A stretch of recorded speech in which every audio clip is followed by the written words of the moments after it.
अस्सलाम वालेकुम नाजरीन, क्या हाल है। उम्मीद है आप लोग ठीक ठाक होंगे और मेरी नई आने वाली वीडियो का इंतज़ार कर रहे होंगे। तो आज मैं आप लोगों के लिए बहुत ही अच्छी किस्म का जूस लेके आई हूँ। रिफ्रेशिंग ड्रिंक है, ये गर्मियों की सौगात है। आप लोग पियेंगे तो हैरान ही रह जाएंगे। क्योंकि आप लोगों को पता है कि गर्मियों में खीरे बहुत ज़्यादा आम होते हैं और इसके आज मैं इसलिए खीरे का जूस लेके आई हूँ आप लोगों के लिए। खीरे का जूस हम बनाएंगे तो इसमें कौन कौन से अज्जा शामिल होंगे, तो मैं सबसे पहले आप लोगों को ये बताती चलूँ। सबसे पहले हमने एक छोटे साइज का खीरा लिया है, इसके छिलके उतार लिए हैं और इसको बारीक काट लिया है। मैंने ये चंद पत्तियां ली हैं पुदीने की, इसको पहले मैंने अच्छे से धो लिया इसकी टहनियों को और इनके तनों को अलग कर दिया। और जस्ट आप लोगों ने इसमें क्या करना है कि इसकी पत्तियां ही लेनी है। दो मैंने ये लेमन ले लिए हैं, लींबू ले लिए हैं इसके अंदर डालने के लिए। ये जो खीरे हैं छिलकों समेत मैंने लिए हैं और ये लींबू लिए हैं, ये डेकोरेशन के लिए लिए हैं। और इसमें जो हमने शामिल करना है ये काला नमक है, ठीक है। ये आप लोगों ने इसमें शामिल करना है, ये हमारे जूस के जायके को बहुत ज्यादा लजीज बना देगा। चलें अब हम इसमें स्टार्ट करते हैं जूस के कैसे बनाएंगे। ये जग लिया मैंने ब्लेंडर जूस। इसमें हम क्या करेंगे, इसमें हम सबसे पहले क्या डालेंगे, खीरा डालेंगे। ये आप लोगों के सामने मैं खीरा डाल रही हूँ। अब क्या हमने इसमें डालना है, इसमें हमने ये जो चंद पत्तियां ली थी पुदीने की ये इसमें डालनी है, ठीक है। और क्या करेंगे आप इसमें शुगर ऐड करेंगे, ठीक है। शुगर वो लोग चीनी ऐड कर सकते हैं जो लोग शुगर के मरीज नहीं हैं, यानी कि डायबिटीज में इन्वॉल्व अवॉइड करने के लिए आप लोगों को जो शुगर है वो अवॉइड करनी चाहिए। तो शुगर के जो मरीज हैं वो चीनी इस्तेमाल ना करें, बगैर शुगर के जो लोग हैं वो चीनी इस्तेमाल कर सकते हैं, ठीक है। इसमें मैं क्या डालूंगी, जो आधा चम्मच है वो इसमें काला नमक डालूंगी। और इसमें अब मैं क्या करूंगी, थोड़ा सा पानी बिल्कुल ऐड करूंगी, इतना सा।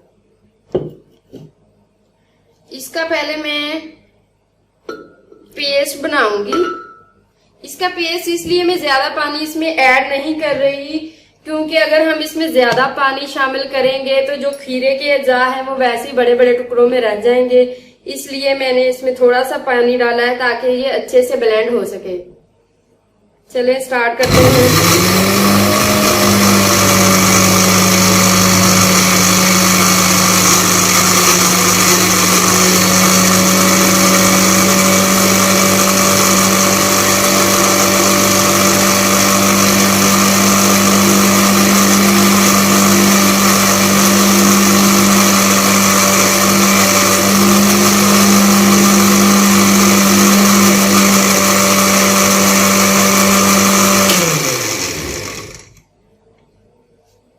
आप लोग देख सकते हैं कि ये बिल्कुल ब्लेंड हो चुका है। तो क्या करेंगे, अगर कोई थोड़ा बहुत रह गया तो इसको आप लोग दोबारा कर सकते हैं। थोड़ी देर के लिए हम इसको मजीद कर लेते हैं।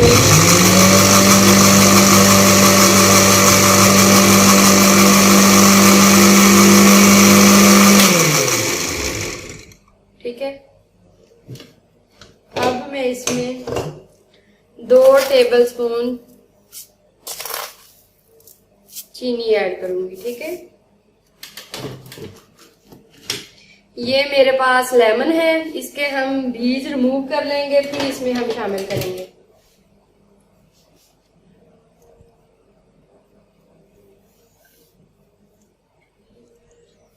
अगर हम इसमें बीज इसमें चले गए तो ये हमारे जो जूस है उसमें कड़वाहट आएगी, कड़वा सा उसका जायका आएगा। इसलिए आप लोग पहले इसको बीजों को लीमू में से निकाल दें।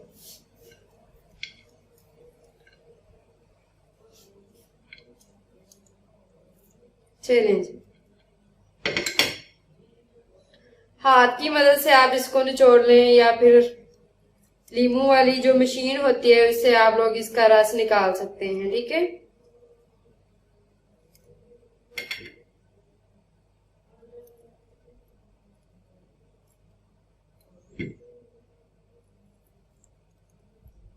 नींबू ऐड कर दिया। अब हम इसमें करेंगे आइस के जो क्यूब्स है ये, ताकि जो हमारे पास जो खीरा हमने ब्लेंड किया था वो और ज्यादा अच्छे तरीके से ब्लेंड हो जाए। 1 गिलास ये है मेरे पास पानी, वो इसके अंदर ऐड कर देंगे।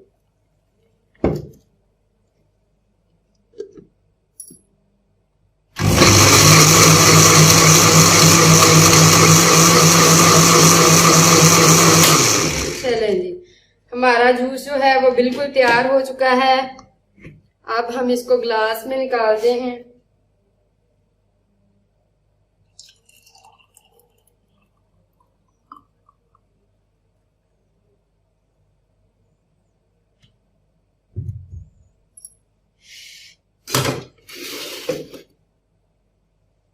ये हमारा रिफ्रेशिंग सा जूस तैयार हो गया। अब हम इसकी डेकोरेशन करते हैं।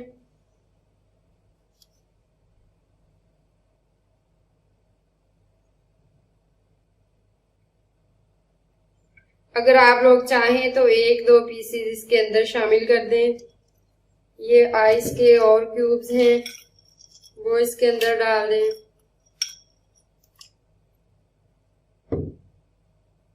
ये मैंने इसके अंदर डाल दिए, ये डाल दिए। देखिए माशाल्लाह से इतना प्यारा लग रहा है ये जूस। ये आप लोगों के लिए बहुत ही मुफीद है, गर्मियों की सौगात है ये।